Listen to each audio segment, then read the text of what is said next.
KSRTC ബസ്സുകൾക്കിടയിൽ കുടുങ്ങി 2 bike യാത്രികർ മരിച്ചു. കൊച്ചി പാലാരിവട്ടം ബൈപ്പാസിൽ ചക്കരപ്പറമ്പിൽ വെച്ച് രാവിലെ 6 മണിയോടെയായിരുന്നു അപകടം. മരിച്ചവരെ തിരിച്ചറിഞ്ഞിട്ടില്ല. നിർത്തിയിട്ടിരുന്ന ബസ്സിനെ ഓവർടേക്ക് ചെയ്യാൻ ശ്രമിക്കുന്നതിനിടെയായിരുന്നു അപകടം.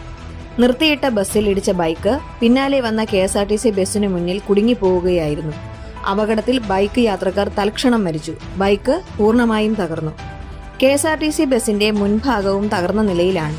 ബസ്സിനിടയിൽ കുടുങ്ങിപ്പോയ ബൈക്ക് യാത്രക്കാരുടെ മൃതദേഹങ്ങൾ ഏറെ പരിശ്രമത്തിനൊടുവിലാണ് പുറത്തെടുക്കാനായത്.